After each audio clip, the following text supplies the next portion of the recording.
Welcome to Harmony Talk, a podcast of conversations with dreamers and doers, people who have fulfilled a dream from every walk of life, the arts, sports, sciences, business, industry, social impact, and more. This podcast is brought to you by A.M. Skyer, a third-generation family insurance business started in 1920. I'm your host, Lisa Champeau.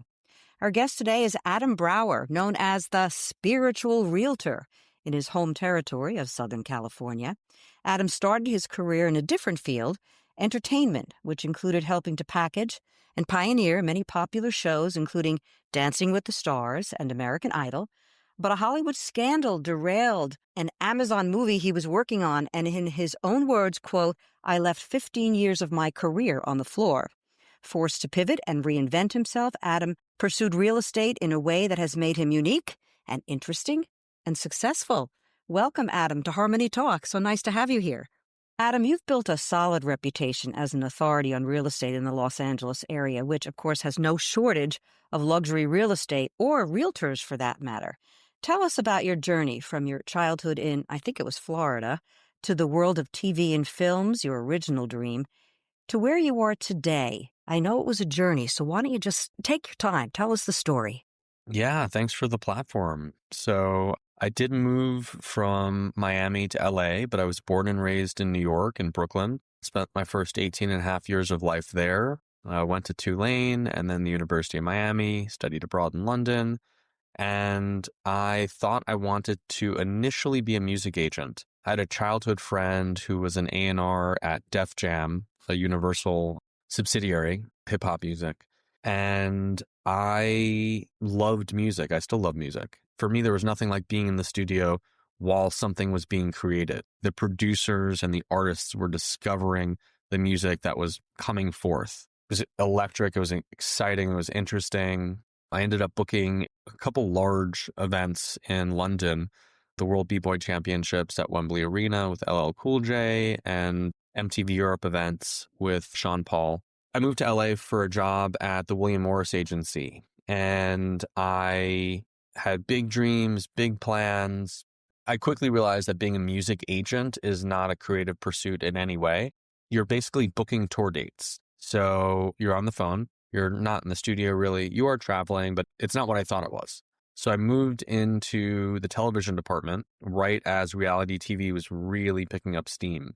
And when I was there, we packaged Dancing with the Stars. Just before I got there, my department packaged American Idol. It was really interesting. It was a great foray into the business. I had a lot of music relationships that I could leverage, bringing talent into television.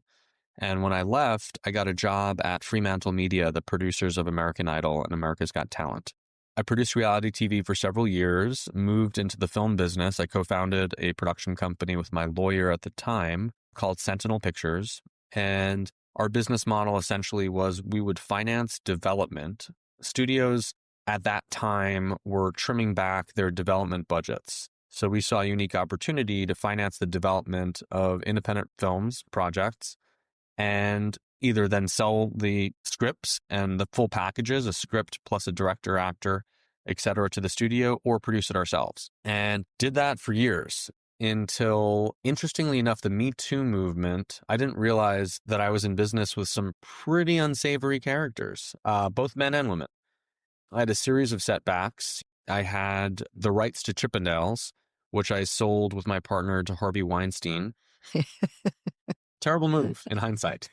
But initially we were like, okay, cool, let's win some Oscars. We had Alan Ball, who won the Oscar for writing American Beauty and who created True Blood, and really prolific writer. You know, he wrote it for us. And to be fair, Harvey Weinstein, even though he is, of course, in jail, he did produce a couple of great movies, to be honest with you. He did.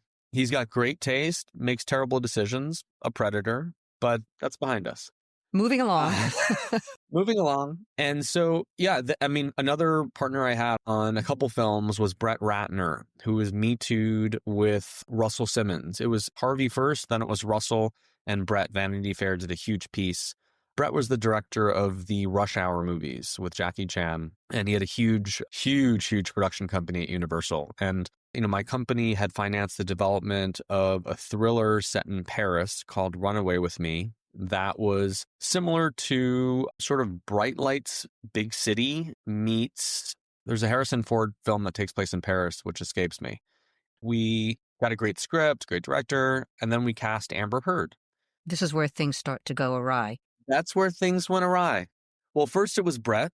So unfortunately, I had to part ways with Brett. Then we brought Amber on just after Aquaman, which was a $1 billion film that she co-starred in, female lead. Sold it to Amazon, brought it to the Cannes Film Festival, and then she got blacklisted during the Johnny Depp divorce scandal, and the film ended up dying. And it was a film that my partner and I had invested quite a lot into. To found our film company, I sold like 80% of my stock portfolio, and now everything kind of totally fell apart. And so I needed to figure out a way out of my situation, and I wasn't sure what it would be. I missed my flight back from Charles de Gaulle to LAX right when I found out that the film was dead.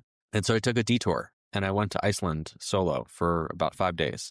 And I got very quiet with myself and started to ruminate and think about other potential life options. It wasn't just a career, it was also an identity shift because everybody in my life knew me as a producer. I sought guidance from friends, 2 of whom were in the real estate business. Both encouraged me to get my license, and I didn't really have any other great ideas. So I said, you know what? I'll get my license. This will be kind of an in the meantime thing. One of my specialties in the film business was pitching. So I would go into the studios, meeting with execs who were paid to say no, and I would get them to say yes to buy a movie. And that is much more difficult than getting a listing, without question. Selling a listing is another story, but somehow you gravitated, so you got your license, and how did it make its way into your heart? Well, so I didn't know what I didn't know when I got my license. I had no idea what I was getting into. I had no experience in real estate. And I quickly found out that it's a fast-paced business. The film business, very slow, very drawn out. I have a friend who produced The Brutalist. It took him 7 years to make that. And that's a common story. That's normal. Usually it's 7 years and you actually don't make the movie. A lot of people and companies are involved in bringing a movie to the screen, for sure. So many. And each film that doesn't get made, I've heard, I can't remember who authored this book, but they basically say you give birth to a film. But when you spend 10 years in a film that doesn't get made, it's like a miscarriage. And so as a producer, you are littered with those. But in real estate, it's fast. It's not years. It's months. It's sometimes weeks. And I realized, I was like, wow, this is fast. This is exciting. This is lucrative. Then I realized, oh, I can actually shoot content. I can do short form videos here. I can be creative. I can hire the right designer. I can hire, an architectural level photographer, the drone videos that we can create. I said, okay, cool. Well, I can flex a creative muscle in a different way. You did. You brought your kind of Hollywood experience into the real estate industry, storytelling. Exactly. Much shorter stories, but here's the living room. Yeah, what do you think? I mean, it was more of like selling a dream lifestyle as opposed to having somebody lean in on a long story and invest in the character. It's more like, imagine your life here. Imagine waking up and sipping a latte on this balcony overlooking this view. And, as a producer, you're the glue, you're the CEO of the project, essentially. You're bringing the financing, the creative, you're doing everything. Real estate is somewhat similar, much less complex.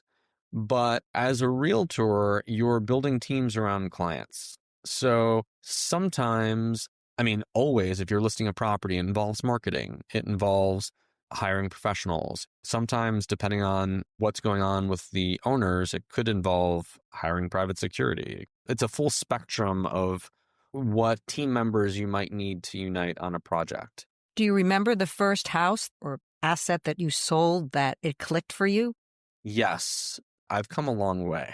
The first listing, there was an agent I was working with who said, listen, I've got a friend whose wife owns a home in the Valley. It's not an expensive home. It's about $600,000. Maybe it was even less. She has her real estate license. So she would be taking the lion's share of the listing if we were to get it. I crunched the numbers. I said, wait a second. So you think this is a good idea that I should do this and make $1,000 or something? And he said, trust me, this will lead to other business. And I'd never been to a listing appointment before. I had never gotten a listing before. I was probably like 7 weeks into my career. I said, sure, no problem. I drove out there, got there a little early, called the other agent, and I said, are you close? And he said, oh, I forgot to tell you, I'm not able to make the listing appointment. And I was like, okay, I don't have a listing presentation. You're going to have to do it all alone. The second I opened the door, I was just like, okay, this is my house. I got this. I pitched a strategy, pricing strategy included. And at the end of it, I said, listen, I can have my photographer come on Wednesday or Thursday. When's best for you? Because I knew the moment the photo shoot happened, it's my listing because I own the photos. And so I got the listing. We got an offer before we held the first open house. I priced it very, very competitively and got there about 15 minutes early. There were probably 25 people waiting in front of the house 15 minutes early to get in. And this couple came in and they said, we absolutely love the house. We'd love to make an offer. And we had just gotten an offer above asking, before we opened the house. And I was very honest. I said, listen, I'd love to be able to get this house for you, but the owners have an above ask offer right now that it's out in DocuSign. So it's very unlikely. We talked for a while and they called me that night and they said, we really appreciate your honesty and our mother's looking to sell her home. Would you be interested in meeting with her? Of course. And so it began. And so it began. It was just literally like listed the mom's home, sold my first listing, listed the mom's home, helped that couple buy their new home, won a bidding war, then helped their cousin buy a condo. And then word got out. Then the rates dropped. So I got my license December 2019. The rates dropped the spring of 2020. You mean mortgage rate? Mortgage rates, exactly. So buyer demand went through the roof. It was early COVID. People wanted more space, an extra bedroom to work at home office, maybe some more outdoor space, maybe nature. And the timing was immaculate. And I was able to leverage a bunch of my relationships in film. Actually, an original financier of the Amber Heard film. He's a European financier. He's got a house behind Chateau Marmont in the Hollywood Hills. And he reached out and said, listen, I'm looking to sell my house. Would you be interested in, I'm interviewing a bunch of agents. Ended up getting the listing and selling it. And things just really happened like wonderfully quickly. Well, I'm glad something good came out of the Amber Heard, Johnny Depp debacle. But you've sold some really expensive, 25 million or more. What kind of a team do you bring together to sell an estate like that? A photographer, you mentioned a designer? Yeah. So usually what I like to do is I like to make sure that the home shines. I like to sort of create a magnetic pull around the home to draw in the right buyer. So I'm getting ready to list a beautiful $50 million estate in Beverly Hills. And for that, I brought in a designer to do a partial stage and to bring finery in to create an aesthetic inside the house using a certain color palette, bringing in more natural light. So designer, architectural photographer, digital marketing firm, a commercial director, and licensed drone pilot, 2 separate people, to create a 60 and 30-second spot around the home, and then the marketing firm to properly market it. I've got a design studio. I mean, I basically told the owner, I said, listen, it was a very competitive situation to get the listing. And I told him that I would not be treating this as a normal listing. I would be treating this as a product launch. And I will be creating a brand identity, including a logo around the home in order to properly launch it. I showed him examples and he was excited about it. I bet, a logo. So I've got a designer created a logo for that. I mean, I brought in Rolls-Royce to do a launch event, bringing Rolls-Royce clients to the home as well.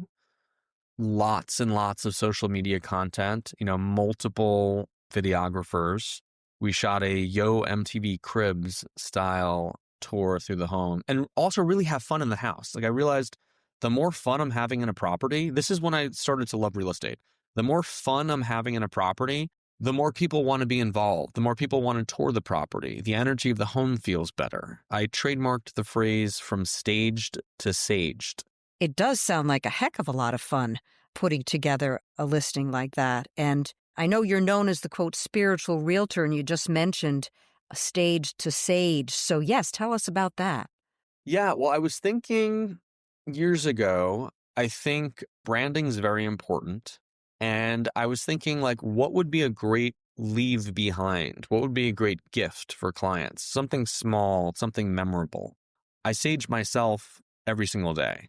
I have a series of spiritual practices that I do every morning. And, health and wellness is very important to me. And so I originally just thought, well, it would be a really nice gift for me to, when you sage a home, you clear the energy of a home. It feels different, whether or not people recognize that consciously, they feel different in the space for sure. And so I sage homes before I list them. Tomorrow I've got an appointment at 12 p.m. to go to Brentwood to sage a home. And so I thought, well, sage would be a nice gift. And then I was meeting with my marketing executive and we were brainstorming ideas for a holiday gift package. I wanted something that was very custom, bespoke for clients.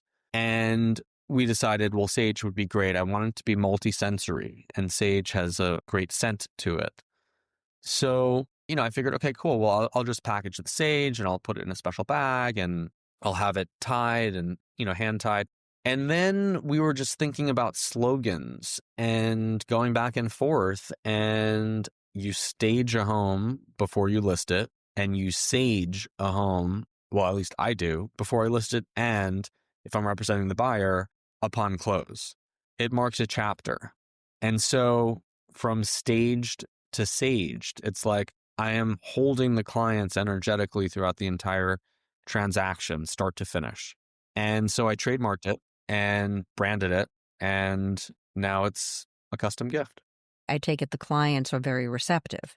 They've been very receptive. It's unique. And I met buyers at an open house a couple years ago. I gave them the sage. They called me that night. They were like, wow, I was so generous of you. That was a cool house. We're not going to buy it, but we found this other house this afternoon that we'd like to buy, and we'd like you to represent us. And the sage was, I think, the defining factor. I believe it. We talked about your career journey, so let's just talk for a second about your spiritual journey, bringing yoga into your life and sage. And forgive me, but I thought I read somewhere that you also do cold plunges, fire breathing, and walking on a bed of nails. All of this is true. Standing on a bed of nails. I mean, standing on a bed of nails and cold plunging is what helped me get off coffee. I'll have to think about that. It'll wake you up in the morning. I believe it. So how did you get there? How did you get to that level of your spiritual journey?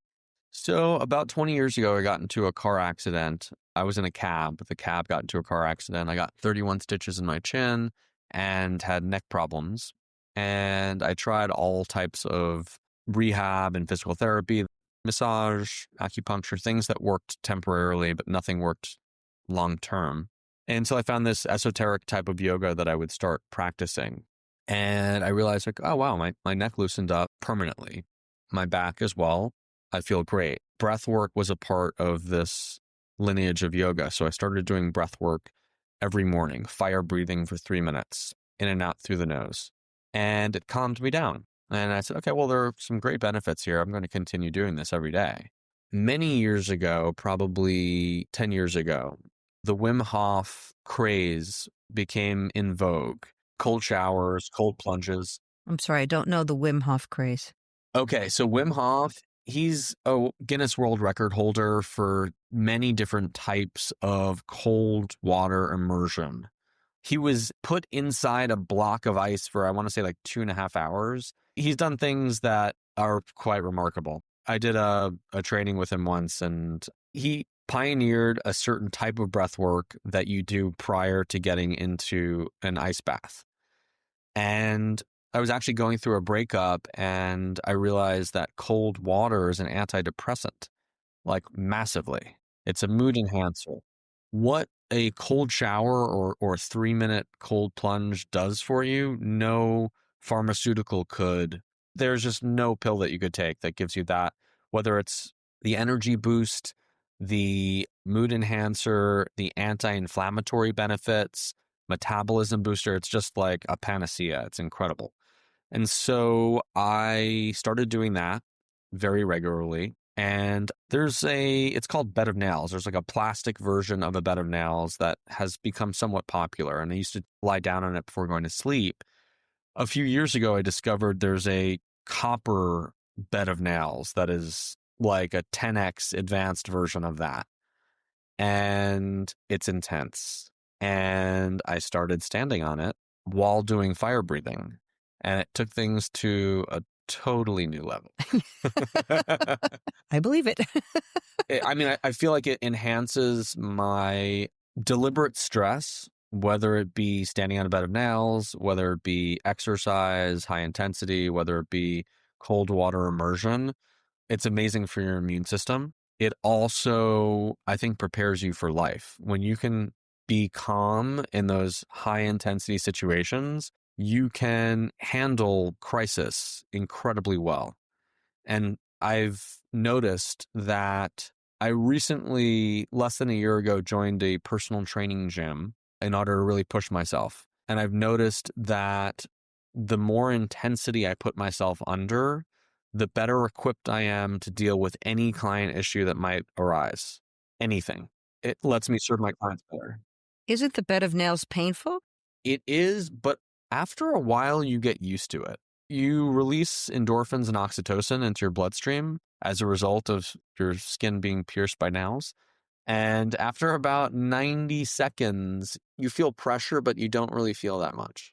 Well, I know that it is sort of an ancient rite in some countries, perhaps India, I'm not sure, but it's not that I haven't heard of walking on a bed of nails before, but I didn't really think that it was that popular. Is it? The copper bed of nails is not popular at all. I don't know anybody else who does it. I mean, I know there are other people, but none of them are my friends. The plastic bed of nails is somewhat popular. It's like a JV version. You'll get benefits for sure. I find it enjoyable. Do you have any sort of mantras or quotes that you kind of live by? Yes, ABC. Not always be closing, always be celebrating. In my experience, when you're in the spirit of celebration, you become magnetic and people want to be around you. People want to be involved in the celebration. So I would create mini celebrations in homes in order to attract buyers into these homes. So always be celebrating is one for sure. There's a great Muhammad Ali quote, "Service is the rent you pay for your place here on earth." You know, speaking of service, I like that quote as well. And I think I had also read somewhere that you also do believe in, not so much in, I mean, you believe in servicing your clients, obviously, but also in service back to the community. Is that something that you still do to this day, or? It is in a different form. When I first started real estate, I was volunteering at a shelter once a week, leading a guided meditation. And I would actually sage everybody in the room. When COVID started, they closed that down. The way I give back now is I lead clients through breath work and intention setting ceremonies, clients and friends. I'm actually doing one at the Topanga Farmers Market next Friday. What is an intention setting ceremony? Yeah, so with clients, I'll do it before we list a home. So we'll align our energies and our focus on bringing in the best suited buyer to this property. So it's similar to a Joe Dispenza guided meditation. I will guide it. It's generally channeled. I will channel it. I usually start with an induction, similar to like a hypnosis. We'll get into a certain state of mind. It's after breath work, so we're already hyper oxygenated, energized, excited. I'll do an induction, and then I'll lead them through a process where we're opening the home up and deeply imagining this buyer discovering the property and making the most attractive offer. Are there any authors that you could recommend or you've been following? I think I read somewhere that you enjoyed Michael Singer's The Surrender Experiment. Oh, I love The Surrender Experiment. Yeah, that was a life-changing book, 100%. Joe Dispenza, Becoming Supernatural, fantastic book.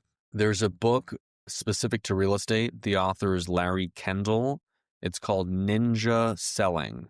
And he talks, his philosophy, he's become a mentor. His philosophy is if you add a level of value that is head and shoulders above anybody else, you create what's called a fabled level of service, service that's so good that your clients will tell everybody about it.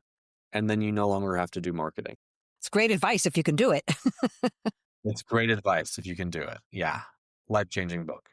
So looking back where you started, and I apologize, I thought you were from Florida, but you were from New York. No New York accent, by the way. I don't hear a New York accent. You can probably fake it from time to time, though, I'm sure. For sure. It comes back maybe when I'm with friends. Looking back and coming full circle, do you feel you found your right path, that leaving the entertainment industry and going into real estate, and you seem like you've really embraced it? 100%. Like, this is not my plan. My plan was not to come to LA and become a realtor. I had a college friend who mentioned he was going to do that, and I laughed at him when I was in college. I was like, you're just doing that for the money. Literally, that's what I said. In a very circuitous way, I have definitely found my calling. It allows me to bring my spiritual practices and share them with clients. It allows me to storytell and to dream and to celebrate. It's very lucrative. It's very fast. It would be fair to say then that you were not doing it just for the money. Totally. 100%. The money's nice, for sure. If I were doing it just for the money, I wouldn't make the decisions that I currently make. For me, what's most important is that I love working with the people I work with. I'm getting ready to list a $750,000 condo, which will be a similar amount of work, less but not substantially, than launching a $20 million listing. Will be way less, but it's a guy I like, and I helped him buy that condo. I'd rather work with people I really enjoy spending time with than just focusing on like super high end. That feels transactional, and my business is not transaction focused, it's service focused.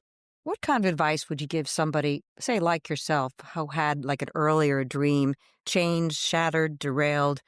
What kind of advice would you give that person?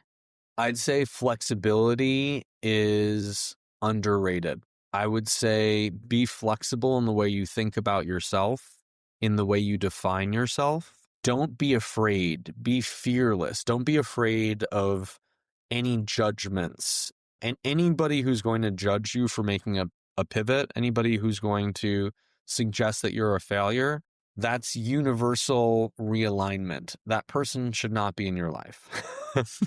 And I've got a quote, actually. When writing the story of your life, don't let anyone else hold the pen. Good advice.